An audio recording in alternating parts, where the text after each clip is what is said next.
Hey everyone, I am Kevin deLaplante, and this is episode 22 of the Argument Ninja podcast. I'm going to forego my usual intro music because for this episode, I'm going to share a live radio interview I did this past Thursday, September 7th, for a different show, and they've got their own groovy intro music. The program is called Thinking Clearly, and it's hosted by Bob Froelich and Julia Minton out of Northern California community radio station KMUD. The show airs live on the first Thursday of every month from 7 to 8 p.m. Pacific Time, but you can listen to recordings of the show on their Thinking Clearly podcast, which you can find on iTunes if you search for Thinking Clearly. I'll post a link to the show and all their various websites in the show notes. It is a very rare thing, a show about critical thinking in all its different aspects, and I strongly encourage fans of this show to check it out. They've done shows on democracy and critical thinking, the elements of argument analysis, cognitive biases in human reasoning, rhetoric and propaganda, critical thinking in public education, media literacy, science literacy, and scientific reasoning, and more. Bob and Julia have also had some really significant guests on the show, and I'm not trying to include myself in that description. I'm talking about people like neurologist Stephen Novella, who produces the Neurological blog and the Skeptic's Guide to the Universe podcast. Everyone in the science and skepticism community knows Dr. Novella. And just recently, they had cognitive scientist Stephen Sloman on, who has a new book out now called The Knowledge Illusion, which I read this summer with great enthusiasm, and which I actually think is very important for what I'm trying to do. Some of the key insights from this book are going to show up in the White Belt curriculum for the Argument Ninja Academy program. Anyway, this was a live broadcast, and we talked about a lot of different things. We talked about my particular take on what critical thinking is and why it's important, why I decided to leave my tenured academic job and go solo, what I'm offering at the Critical Thinker Academy, what I think is wrong with traditional approaches to critical thinking education, what's different about what I'm trying to do with the Argument Ninja program, and several other topics. I think the interview is quite a good introduction to where I'm coming from and what is motivating the various projects that I'm pursuing. I also loved that the show also included a listener call-in segment toward the end, which was a new thing for me, and I thought it was pretty cool. I know last episode I said I would be talking about where we are now with the development of the Argument Ninja Academy program in the following episode, but this interview came up and I thought I would post this first. So that episode is still forthcoming. So without further ado, let's listen to this episode of the Thinking Clearly podcast with special guest Kevin deLaplante.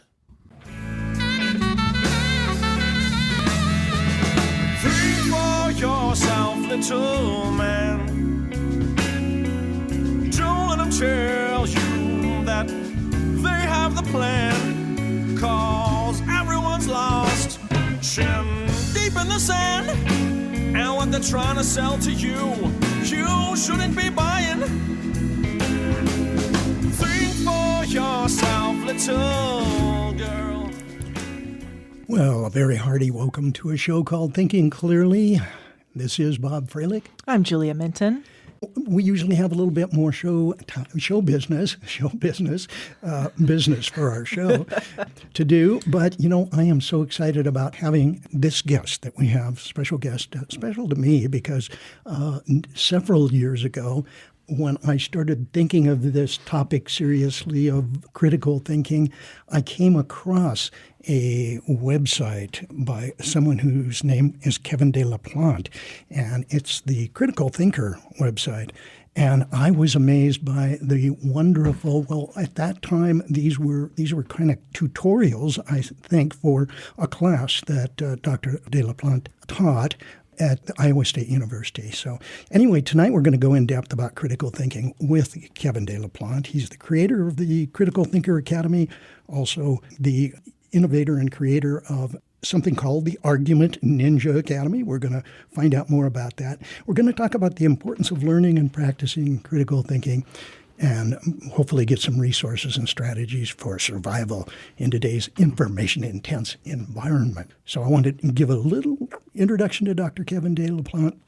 He worked for about 20 years as an academic philosopher and teaching, and he was serving as the chair of the Department of Philosophy and Religious Studies at Iowa State University, but he left academia in, I believe it was 2015, to work full-time as an independent educator, speaker, and consultant, specializing in critical thinking skills. And his original tutorial courses, as I said before, the Critical Thinker Academy, have been great resources for a lot of topics we've covered on this show. And it's very exciting for us to have him as a Skype-in guest here tonight. So I want to welcome you to Thinking Clearly, Kevin deLaplante.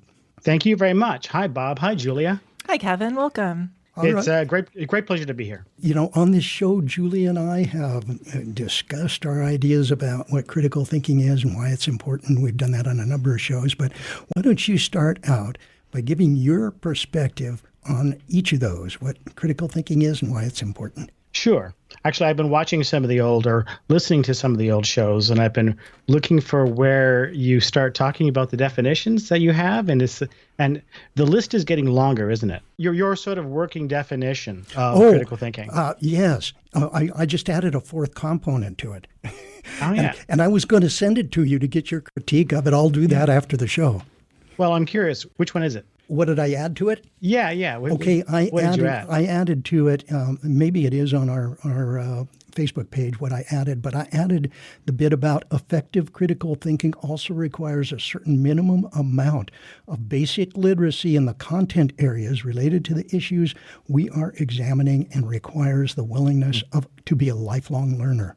Yeah, good. Yeah, that would fall under the category that I call background knowledge, right? Background knowledge. And this has just been born organically because what I've found is that the kind of shows that we're doing mirrors that definition. The shows really kind of naturally led to the definition.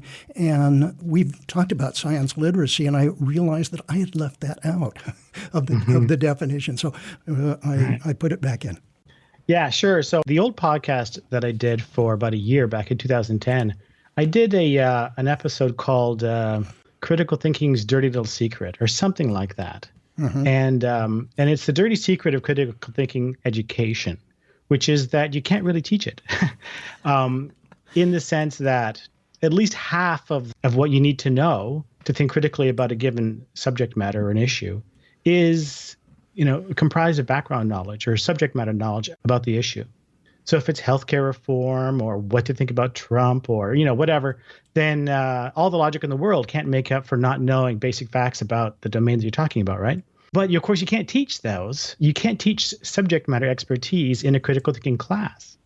So here I was teaching critical thinking in critical thinking classes at university for years.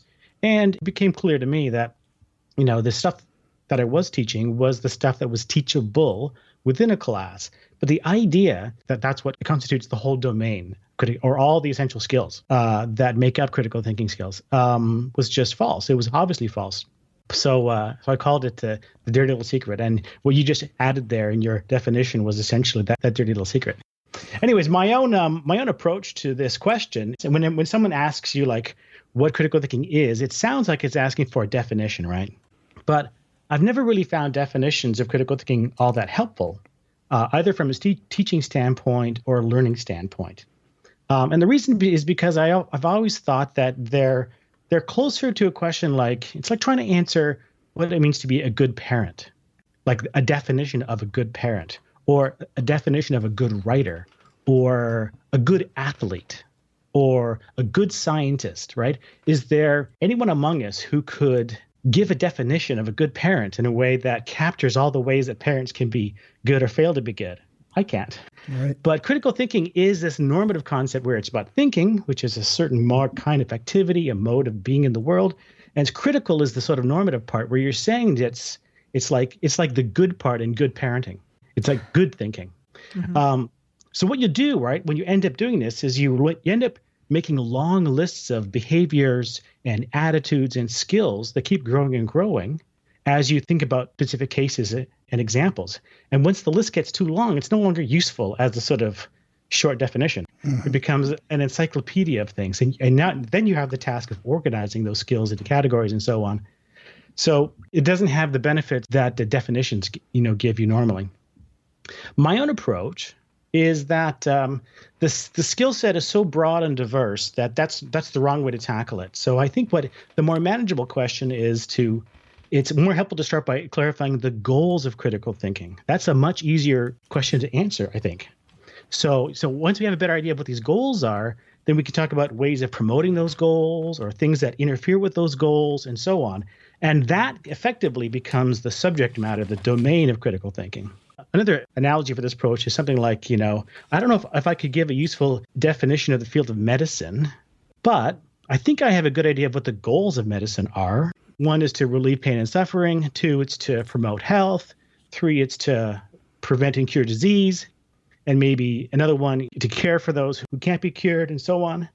And so that once you have these goals laid out, then you know that anything that plays a role in promoting these goals or in inhibiting or undermining those goals can rightly be thought to belong to sort of the field of medicine, or it's relevant to medicine.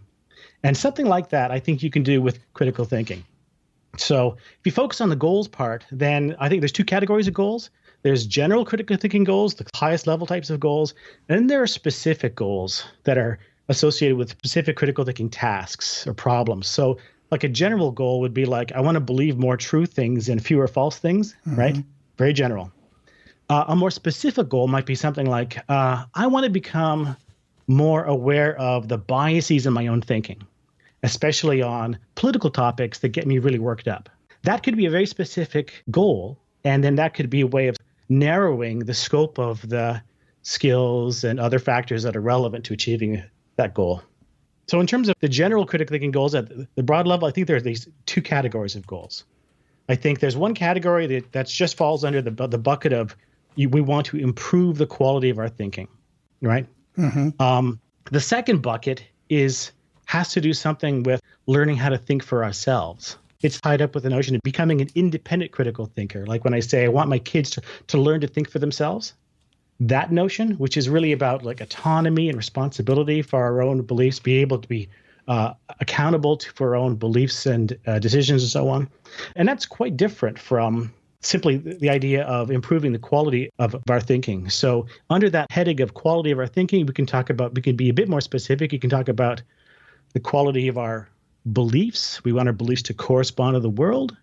We want our beliefs to be calibrated to the evidence.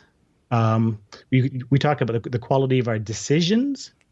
We want our decisions or choices to have better outcomes for us. We want our decisions to promote our true goals and values and so on. We can talk about the quality of our reasoning, or more broadly, the process we use to form beliefs and make decisions. So that's where you get into the distinction between having good and bad reasons for belief or action, and the distinction between good and bad arguments, I think, falls into that category. So these 2 buckets, improving the quality of our thinking and learning to think for ourselves, I think delimit, broadly speaking, the general goals of critical thinking. So anything that promotes these goals or interferes with those goals can rightly be called part of the domain of critical thinking. Now, one of the virtues of this approach is that it leaves open entirely the question of what sorts of factors can play a role in promoting or inhibiting these critical thinking goals. And that's something that you probably discovered as you've gone through and trying to formulate a definition, right? Is that so many new kinds of factors show up. You've got thinking skills like logic and argumentation, right? Knowing how to distinguish good and bad arguments, that's got to be part of it. But also things like background knowledge, also things like attitudes and values. A certain kind of critical thinking spirit is a kind of attitude you have towards evidence and your own beliefs and so on. This definition, or this way of approaching it, just leaves that category open. And in fact, it leaves it so open that you can talk about a lot of factors that often don't show up in the standard textbook definitions. For example, you can talk about features of people that are relevant to critical thinking, like your personal background knowledge, your cognitive skill, your communication skills, how much you know about probability, how much you know about fallacies and so on, your attitudes and values, your habits of thought, your thinking strategies and so on. But there's also this other category of features of the environment in which human beings live that's also relevant, like having access to the knowledge that's distributed in social networks or distributed across the culture. You had Stephen Sloman on, right? I did. His whole thesis is really relevant to what we're talking about here. There's also this feature of the environment where modifying your environment to make it easier to promote your critical thinking goals is something that can be done as part of a strategy. That's the whole category of what's known as nudges. Have you done anything on the show about we haven't economics talked, and nudges? We haven't talked. Sloman talks about that in his book, but we didn't actually get to that. Yeah, it's powerful. Our reasoning skills are so limited individually, but together in groups, our reasoning skills are very powerful. Or to build systems that will nudge us in the right direction. He was talking about the default, like, for example, being to be a organ donor. If you make the default that you would be willing to be an organ donor rather than to do something to opt in to being an organ donor, then people who naturally endorse the idea of being an organ donor would be more apt to make that. That's an example of a nudge, right? Yeah. And other simple things like, if you want to get people to eat fewer sweets at the lunch counter, if you put the desserts below the eye line, people will take less. Well, marketing experts know how to nudge us in the right direction. That's right. In their desired direction. Let me just say one thing, and then we'll get to a couple other questions. I do want to say that this is a call-in show, but we will not be taking calls until 7:45. So. Okay. I think already had some folks that were anxiously anticipating opening the line. So, but about 7:45, there's a lot to cover. And could you cover just very briefly? Well, I'm going to throw in real quick, since we were talking about our podcast at the top of the show, for folks who do want to check out that show with Bob Professor Stephen Sloman. Right. That was episode number 14. Right. Just last month. So go ahead and catch it on our podcast for folks that want to catch up. Great. Thanks, Julia. So I'm going to throw this at you, the second part of that question, to do as fast as you can. Just your take on why is it important, why is it crucial at this juncture in time to do this process of critical thinking. You elaborated some of what's involved, and it's going to sound so complex to people. So, you do this and this and this and this. There's so much to it. Why should people be motivated to do that? Wow. There's so many levels at which this is important, frankly. So I have a scheme where whenever I think about the question, I think about starting with the individual and sort of, benefits to individuals and then spiraling outward. So first one, self-defense. As a kind of self-defense against efforts by media and other sources, whatever, to persuade or manipulate us by giving us false information or other kinds of nudging and manipulation. Having some critical thinking skills can defend us against that kind of exploitation, actually. Then there's this notion of having, the value of freedom of thought, the value of rational agency, of being able to say that the beliefs that I have, that I care about, are ones that I've thought about, that I've critically examined. And I can say that I own those beliefs, that they're mine, and that I'm not just parroting or echoing the upbringing that I might have from my family, the media, my peers and so on, the government, the church, whatnot. So that notion of freedom of thought and ownership of your own beliefs, I think, is a value that many people hold. Then there's this sort of category of personal empowerment, where the skill set actually allows you to be a more effective advocate for the beliefs and issues that you care about. And also it builds up your communication skills. So it's effective in the workplace. It's effective in school. So all, that whole category of personal empowerment is, I think, a real thing. And then scaling up. I think it's important for healthy democracies, for democratic citizenship. I mean, our system of government, if we care about it, if we defend it, but liberal democratic cultures depend on citizens taking some of the role of critical deliberation about issues and so on. It doesn't work properly unless there's a certain critical mass of people who are willing to take on that responsibility. And then finally, critical thinking is connected to argumentation, which is the primary method of philosophical reasoning that goes back to the Greeks. So if you're interested in the whole category of pursuing philosophical wisdom, broadly defined, the skill set is the tool set. It is what argumentation is to philosophy, what mathematics is to physics. And then I think at this juncture, we have the sort of era, the strange era we're in right now, the post-truth political era. Yeah, definitely. Facts don't matter anymore. Facts and logic don't matter. So I think we're in this moment, this particular historical moment where our environment, the political environment, the media environment, our social environment has become, frankly, increasingly hostile to critical thinking. That is, it's obstructive in a way that is, in parts of it, I think, are engineered to undermine our ability to think critically. So, I mean, the fact is, and you guys have talked about this on your show, we have to acknowledge two realities here. One is that our ordinary human psychology is prone to error in this myriad of ways, and it's vulnerable to a host of persuasion techniques that can bypass our conscious, rational deliberation. And the second one is that we live our lives now in what I like to call a persuasion matrix. The persuasive messaging that comes at us from all sides, from all sources, is we now are, bombarded by this 24 hours a day, 7 days a week through smartphones and so on. And much of this is engineered by third parties to exploit these very vulnerabilities in human psychology, that is, to bypass conscious, rational deliberation.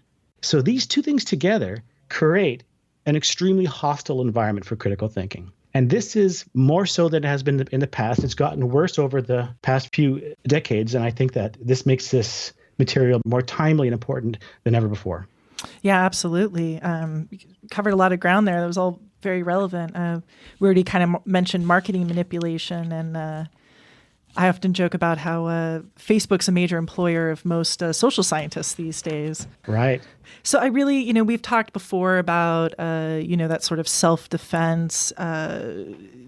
Can you, the need for that in today's era, can you run through what some of your current offerings are in your courses and podcasts, and what you've been developing in your second career here as an independent critical thinking teacher?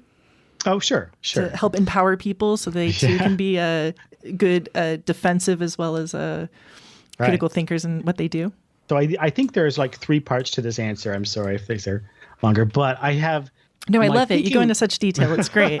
My thinking about critical thinking has evolved. When I do this full time now, it's like my job, and all of a sudden you think about these things in a different way when it's your job and not just something you teach one course for. Anyways, So the Critical Thinker Academy is this video tutorial site that I put together while I was still an academic. And it basically has video tutorial courses that I produced while I was teaching a number of courses. I was teaching logic and critical thinking. I was teaching philosophy of science, philosophy, and so on. And over the years of teaching that, teaching various different types of topics within those courses, out of some standard textbook material, frankly, I developed courses on, what is a good argument, basic concepts in logic and argumentation, formal fallacies, informal fallacies.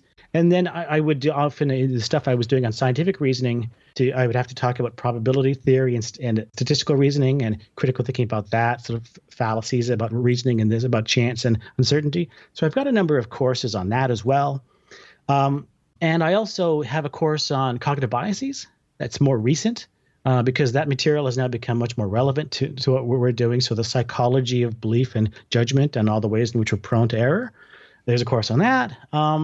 I also have some ad hoc courses on different topics. But the other main category is I have some courses on argumentative essay writing, which were designed for students because I was always, grading a lot of essays over 20 years and always saying the same things about essay structure and so on. But it always struck me that there was an important connection between critical thinking and critical reading and writing. That is, the ability to write argumentatively is a kind of skill that develops a certain kind of critical thinking ability that there's no other way to achieve that skill. So I see that as part of developing a skill set. If you can learn to read and write argumentatively, that helps the way you think, helps the way you speak. So all that stuff is there. And it's run as a sort of pay what you can afford model. So for as low as like $3 a month, you can access all this stuff. But the support levels go up from there. And there are people who pay at a much higher level because they support what I'm doing and support access for this material to people who otherwise wouldn't be able to, and to keep me, paying the bills. Yeah, that's great. I love the sliding scale model. It's very much what we're about here at KMUD, being community radio. Right. I also have to ask, I myself was a religious studies major, and Bob and I it's been less than 2 years now, have gotten it together to do a monthly radio show about critical thinking, something really important to us both. I kind of have to ask you, from what I know of your background, you were a tenured professor at Iowa State University, and you gave up that prestige, that security of a tenure track to venture into this full-time independent critical thinking teacher. Retirement. I just have to say, from my point of view, it's tenure tracks kind of, the only payable wage the livable wage there is. They are not easy to get.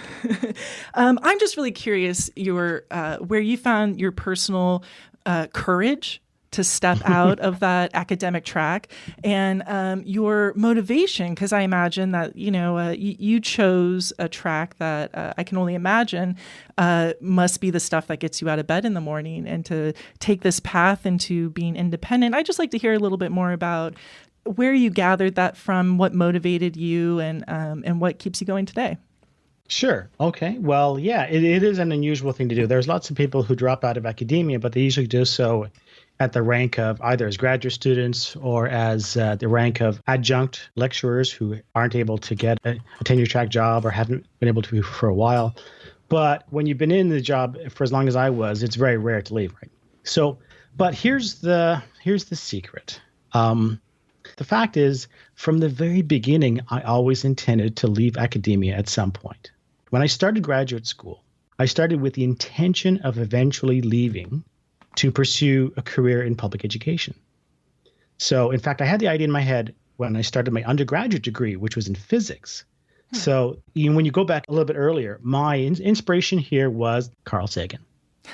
So I was a 13-year-old watching Cosmos, the original series in 1980 when that came on. And I was a bit of a science geek. I was a space geek. But I was captivated by this show and this astronomer, this charismatic astronomer, right, who was talking about these big questions, not just about astronomy, but about science and evolution and life and consciousness and how the brain works and so on. And I just thought that was fantastic. He was using this platform, which at that time was television and film, to share this content with the public. So I thought that's what I wanted to do, or something like that, something in that ballpark. So to do that, I thought, well, I need to have some skill set. I need to have some subject matter expertise. I need to know what I'm talking about. And I had to have enough expertise so that other experts could recognize that I knew what I was talking about. I wanted to get some teaching experience in me, so I knew I could figure out how to communicate these ideas in an engaging way so they can be understood. And I needed to develop some skill in communicating through some kind of a technological medium designed for public consumption. So not the same thing as face-to-face lecturing or writing for academic journals, something like what we could now think about as videos or podcasts or so on. I figured I could develop those skills in academia. And so I had this project of getting a PhD and becoming a professor. And I was a science philosophy nerd, this combination of which was perfect for me. So I studied philosophy of science in grad school, and I loved teaching and I loved academic life. But I always knew that this was going to be a chapter, and I was going to close the door on that chapter at some point. And my initial plan was to be only an academic for like 10 years and then transfer somehow. It turned out that it's a harder thing to do. So the courage part is certainly there, because I was in it for 10 years. We had 2 kids and a family and a mortgage and all those things. And the transition from a salaried academic to a self-employed online educator is much harder than I imagined. It's also much more fun than I had imagined. It's more fulfilling for sure, but it's also much harder and scarier as well. Yeah, the security factor is really different. And I do want to remind our listeners that we're talking to Dr. Kevin deLaplante, who, as he was just expressed, is privatized himself and gone on the road with the media road, that is, with critical thinking and bringing that. And I want to talk a little bit about your development in terms of your thinking about critical thinking, and Sure. we talked about the Critical Thinker Academy. Let's move to the Argument Ninja Academy, because that's kind of a different thing. In that, as I've read about it and listened to some of the podcasts on it, you certainly are going to teach the logical reasoning, the basics, and you're also going to talk about what we've learned from cognitive sciences about our cognitive vulnerabilities. That is kind of within the realm of what we've been doing in this show and some other people beginning to do in their podcasts and books they're writing and that kind of thing. But you've added another dimension in this Ninja Academy, Argument Ninja Academy, and that is to include a focus on the field of persuasion. And that's an area that's not usually considered a part of critical thinking. So can you talk a little bit about what brought you to that approach? Yeah, well, that's exactly right. So, what got me to there was teaching this material for a long time, and then coming to realize that the textbooks weren't including material, for example, on cognitive biases. So I had to go elsewhere, outside of the standard critical thinking textbooks, to bring in material on confirmation bias or cognitive dissonance or framing effects or whatnot, and the whole field of the psychology of human judgment and reason that started with Kahneman and Tversky and sort of has grown for 45 years, right? That developed alongside, in parallel to what's called the critical thinking education movement in the U.S. So, which was this movement to frame critical thinking skills as part of the goals of education.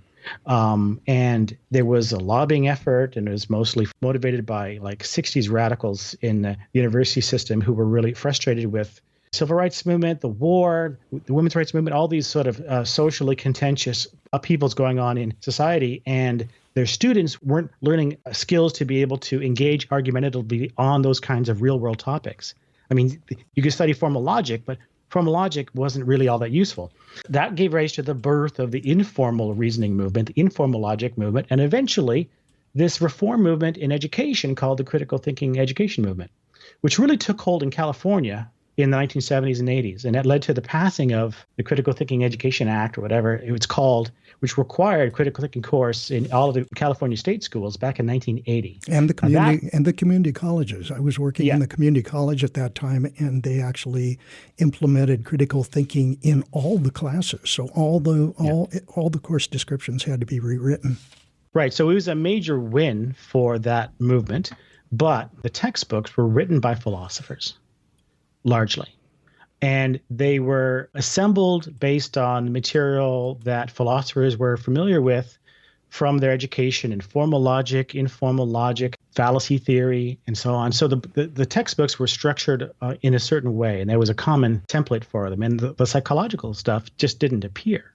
And that reflects a sort of long-standing disengagement with rhetoric and persuasion that philosophy has had since the time of the Greeks. So argumentation as a type of rhetoric was sort of born there, but it split off back then, and it was carried on. So people who studied English and rhetoric and communication science, for example, or could study argumentation as a form of social persuasion and all those rhetorical forms, speech and oratory, but argumentation as a sort of tool for the pursuit of philosophical wisdom and truth. Argumentation, like what counts as a good reason to believe X, was taken up by philosophers, scientists, mathematicians, and so on.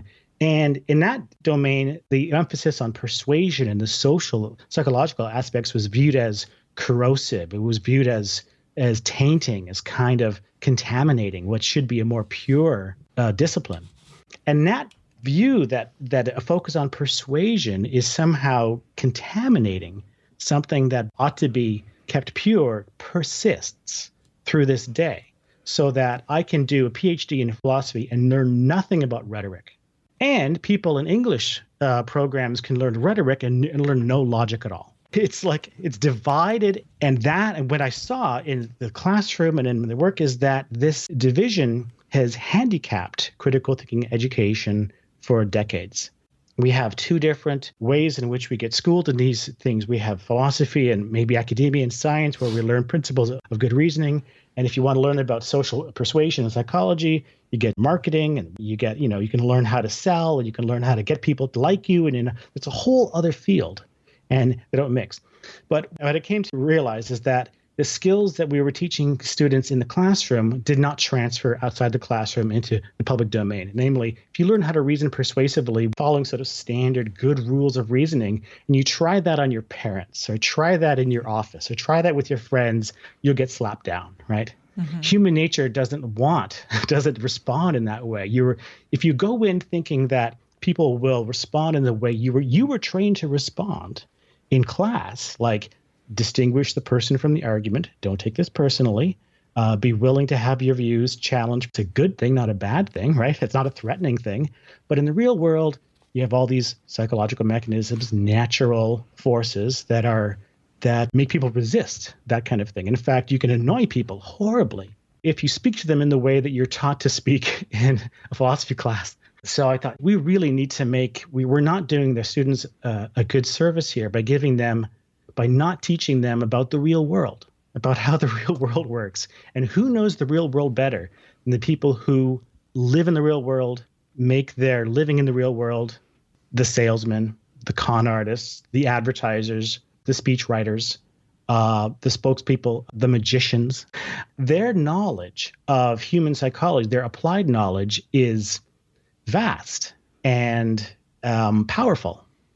And I thought, what if you combined that knowledge with the kind of traditional rigorous knowledge of logic and critical thinking and so forth, that is the critical thinking ideals that I was just mentioning. If you take someone who has internalized those critical thinking goals and understands how human psychology actually works, wouldn't that be a much more powerful combination?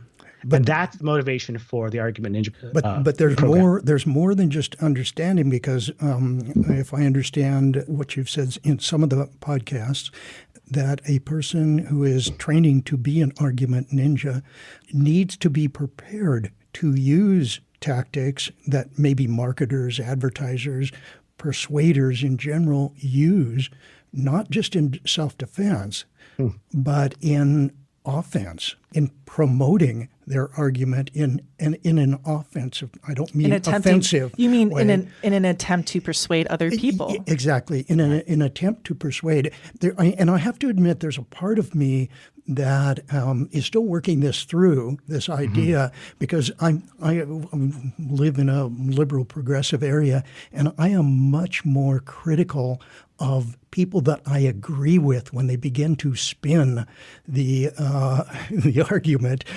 and exaggerate or leave out key information and stuff like that. It's really annoying to me, because I still labor under this impression that a good argument doesn't need to be spun. It sells itself. And so I'm not saying that I totally believe that, but that's kind of where my philosophical evolution is going. So I had wondered, and wanted to ask you this question, because I think you're several steps ahead of me.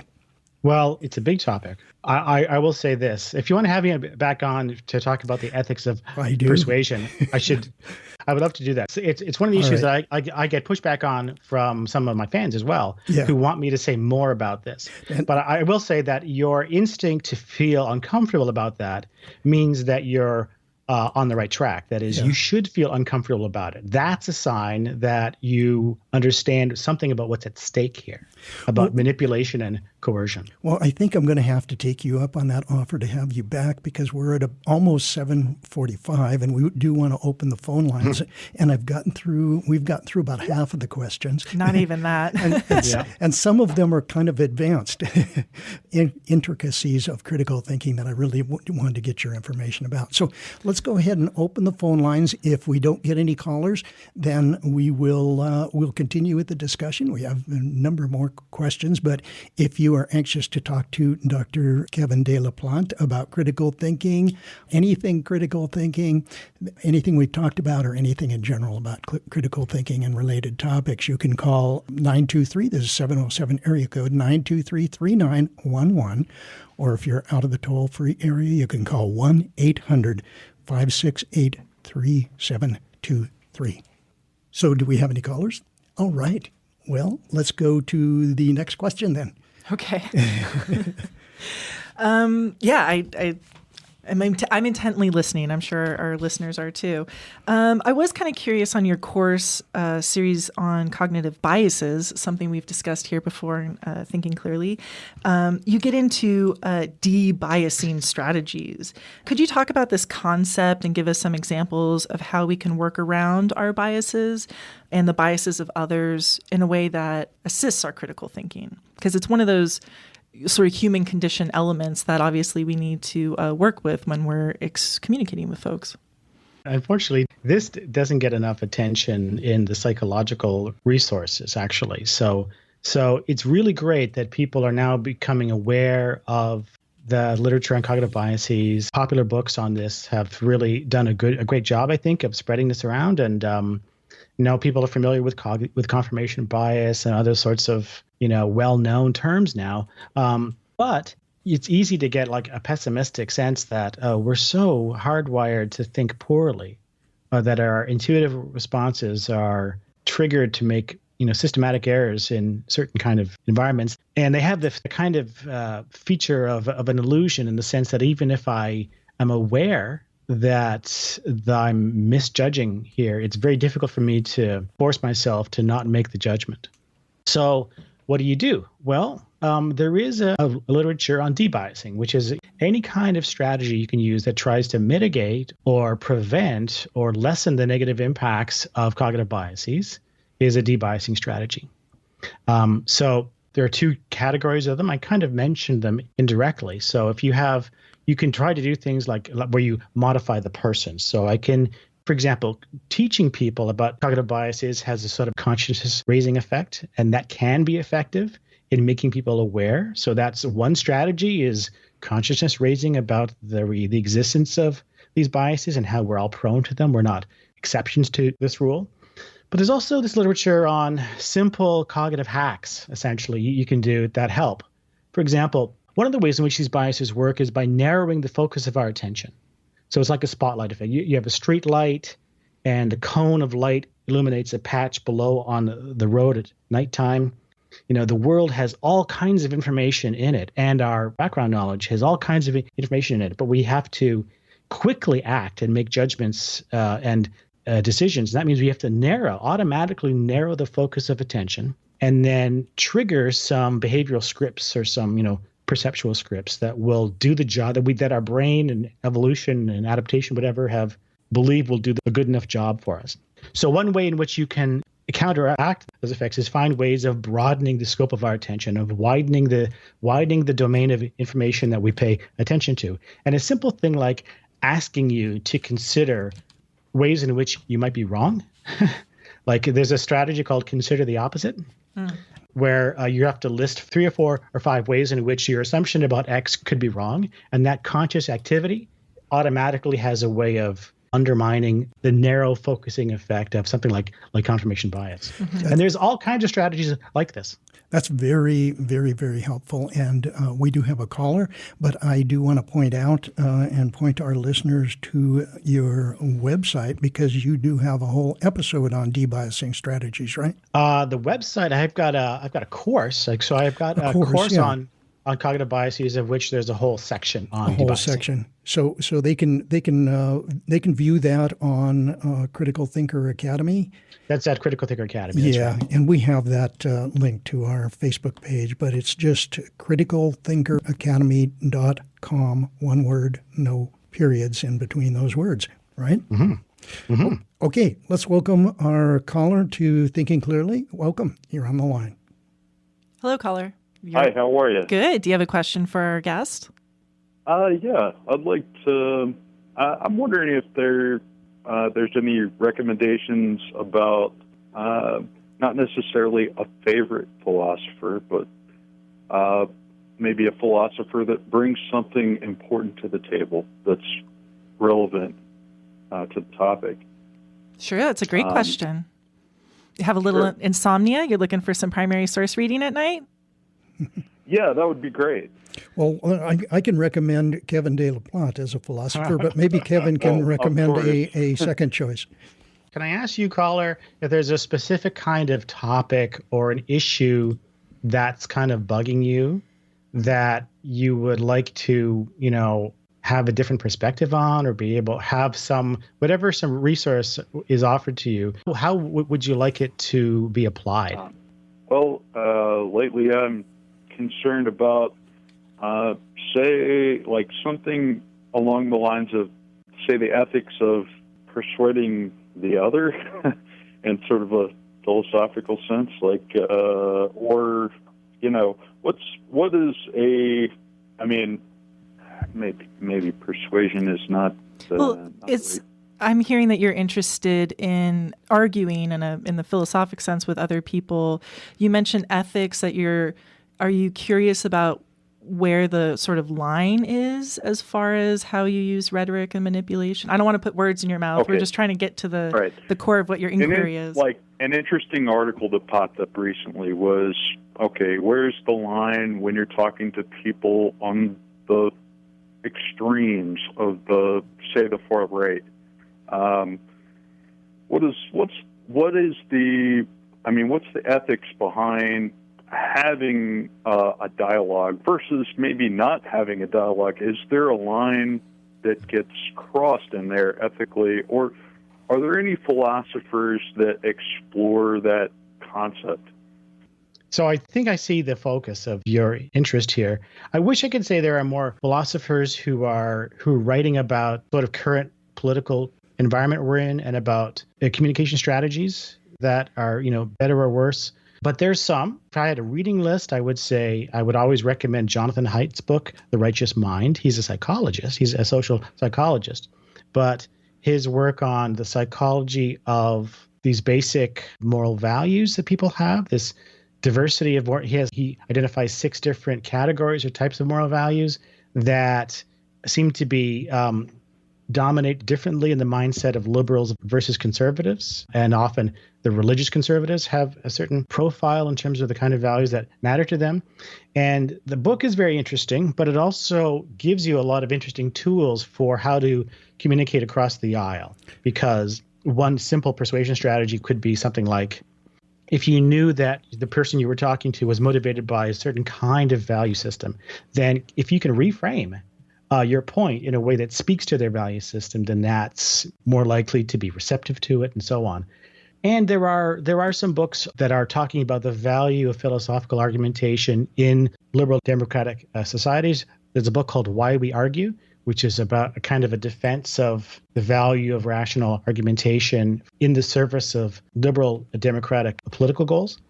But the practical problem of how we communicate in this sort of highly polarized tribal culture we're in right now is a different matter. And frankly, I think the more you get your hands dirty in terms of the psychology of understanding the roots of sort of tribal identity conflict, then the better equipped you are to develop communication strategies to be effective. And thank you, caller, for that question. And I want to mention that you spell Haidt Haidt, and that book is in our Humboldt County Library system. I checked it out about 2 weeks ago, and then I bought a copy and just got my copy today. But you can get that. You don't have to buy it. You can just go to the library or order it. And I don't know where you are, whatever library you're close to, you can request it, and they'll send it to you. What's the full title of that again, Kevin? The full title is The Righteous Mind, How Politics and Religion... The Righteous Mind. That's all you need. Jonathan The Righteous Haidt. Mind is the one there. Yeah. And there's a handful of others. I mean, there's a lot. And I'll put that I'll put some suggested reading for this question on our Facebook page. So let's go to the next caller. Welcome to Thinking Clearly. I think this will be our last caller for the evening. Hello, caller. Do you have a question? Yes, I do. Yeah, earlier the issue was brought up about how difficult it is for people to think critically with the prevalence of disinformation on the internet. A lot of people obviously rely on Google searches for their information, and the things that come to the top of Google searches are the things that get the most hits on the internet. And just because a website gets the most hits doesn't mean it's the best source of information. Mm-hmm. So considering like fake news, for instance, how do we counteract all this disinformation and propaganda on the internet that apparently is convincing millions of Americans of things that are clearly ridiculous? Mm-hmm. Great question, caller. Thank you.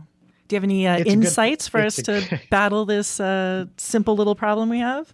Well, there's been two strategies, I think. There's been a capitulation strategy. So if the left, for example, thinks that the right has dominated the framing of issues through the language they use or the rhetoric or disinformation, then there's a school of thought that says you have to learn to fight fire with fire and try to counter-program the message by using the very same tactics. George Lakoff has a kind of a line like this, where he wants to teach liberals how to frame issues in a way that exploits the same kind of psychological rhetorical mechanisms that the conservatives have been doing so well for decades. But I think that's a race to the bottom, right? That doesn't solve the problem.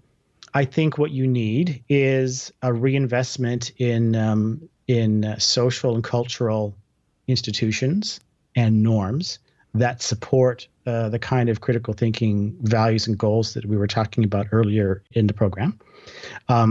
We see them in classrooms and academia. We see it in scientific institutions. We see it in the judicial system, where there's sort of norms of how decisions are made that follow protocols of reason.